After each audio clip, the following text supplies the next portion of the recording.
So hello everyone, आज मैं आपको बताऊंगी कि मैंने ऑफिस से आने के बाद क्या पढ़ाई करी। मेरा ना एमकॉम सेमेस्टर 3 का एग्ज़ाम है और फर्स्ट एग्ज़ाम मेरा बिज़नेस कम्युनिकेशन है जो कि 8 अप्रैल से स्टार्ट होगा। तो ऑफिस से आने के बाद मुझे थोड़ा क्योंकि 2 घंटा पढ़ना पड़ता है ताकि मैं एग्ज़ाम को सही से लिख पाऊँ, क्योंकि मुझे जैसे तैसे पास होना नहीं है, ठीक ठाक नंबर से अच्छे नंबर से पास होना है। तो अभी मैं पढ़ रही हूँ अपना इंटरनेशनल बिजनेस ट्रेड का। यहाँ पे गलती से मैंने मेथड लिख दिया है, but international business and trade है, ठीक है। तो इसमें यूनिट 2 है जो कि कंपैरेटिव कॉस्ट ऑफ थ्योरी है। जो भी मेरी तरह पीजी के एमकॉम सेमेस्टर 3 में होंगे या फिर जो जाने वाले हैं, तो मैं किस तरीके से पढ़ रही हूँ, बस ऐसा नहीं कि पूरी थ्योरी को रट्टा मारना है, बस छोटा मोटा जो है ना पॉइंट्स हम लोग एमकॉम में जो भी थ्योरी पेपर होता है उसमें क्या करना, बस कुछ कुछ पॉइंट्स याद करने होते हैं और वही पॉइंट हम लोगों के लिए पूरा पेज भरने में हेल्प करता है। तो मैंने यहाँ पे बस शॉर्टकट ऐसे ही बस लिखे, क्योंकि जब मुझे बिना लिखे याद नहीं होता है तो मैं याद करके ही लिख करके ही याद करती हूँ। तो कंपैरेटिव कॉस्ट ऑफ थ्योरी में यही है कि हमें ये देखना होता है कि हमें किस चीज़ को बनाने में, किसी कंट्री को क्या चीज़ बनाने में कम खर्च लगता है एज़ कम्पेयर टू दूसरा प्रोडक्ट, ठीक है। जिस प्रोडक्ट पे उसे लगता है कि हाँ इस चीज़ को बनाने में मुझे कम खर्च लग रहा है, तो वो कंट्री क्या करती है, उस चीज़ को स्पेशली उसी चीज़ को बनाती है। और जो दूसरा जो प्रोडक्ट है जिसे वो नहीं बना रही है, उस चीज़ के लिए वो बाहर से इम्पोर्ट करती है, ठीक है। तो basically comparative cost of theory में यही होता है कि हमें देखना होता है कि हमें किससे बनाने में ज़्यादा फ़ायदा हो रहा है, ठीक है। और ये दिया गया था किसके द्वारा, रिकार्डो जो रिकार्डो है, ये एक ब्रिटिश इकोनॉमिस्ट है, इन्होंने ही दिया था।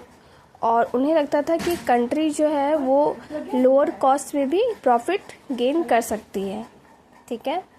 और इसके लिए मैंने एग्जाम्पल्स कुछ लिखे हैं, जो कि रफली मैंने लिखा है बस, क्योंकि मुझे बस याद करने के कुछ पॉइंट चाहिए होता है, इसलिए मैंने लिखा है। तो इसमें मेनली 6 एग्जाम्पल्स हमें याद रखना होगा, जो कि है एक पहला है क्या कि किसी भी कंट्री में 2 नेशंस ही होने चाहिए और 2 प्रोडक्ट होने चाहिए। लेबर जो है वो वही एक ओनली एलिमेंट होगा, जितने भी लेबर्स होंगे सारे के सारे इक्वल होंगे।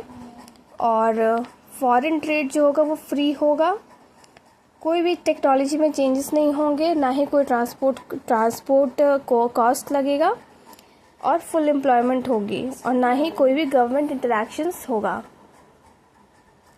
तो ही ये सारे अजम्पशंस अगर फॉलो हुए तो ही हमारे जो कंपैरेटिव कॉस्ट ऑफ थ्योरी है उसमें बेनिफिट होगा, ठीक है। इसके लेकिन कुछ लिमिटेशंस भी हैं, जैसे है पहले की factor mobility, transport cost, specialisation not possibles, क्योंकि हर एक पर्टिकुलर प्रोडक्ट में स्पेशलाइजेशन जो है वो पॉसिबल नहीं होता है। जैसे मान लीजिए अगर हमारी इंडिया कॉटन बनाती है 10 रुपीज़ में, और वीट को प्रोड्यूस करने में 20 रुपीज़ का खर्च लगता है, तो हमारा जो कंट्री है वो कॉटन में ज़्यादा फोकस करेगा और उसको स्पेशली बनाएगा, स्पेशलाइज करेगा, और जो वीट का जो प्रोडक्शन है वो बाहर से इंपोर्ट करेगा। तो इससे क्या होता है कि कंट्री को बेनिफिट होता है, ठीक है। तो बस इसी चीज़ में क्या होता है कि कभी कभी हर वक्त स्पेशलाइजेशन पॉसिबल नहीं होता है। ये थ्योरी जो बस एक 1 साइडेड है, 2 साइडेड नहीं देखा गया है। और ये जो थ्योरी दिया गया है वो सारे बेसिक गुड्स के लिए नहीं है, मतलब इसके बेनिफिट्स हैं तो साथ साथ इसके लिमिटेशंस भी हैं। तो बस मेन चीज़ हमें यही चीज़ को याद रखना है। शॉर्ट फॉर्म है, किस तरीके से बेसिकली एक छोटा सा टॉपिक है और इसको अच्छे से हम पढ़ेंगे, और बस इस सिर्फ कंपैरेटिव कॉस्ट ऑफ थ्योरी में हम इसे डायग्राम के साथ थोड़ा बहुत डाल करके एक्सप्लेन करेंगे और एग्ज़ाम लिखेंगे।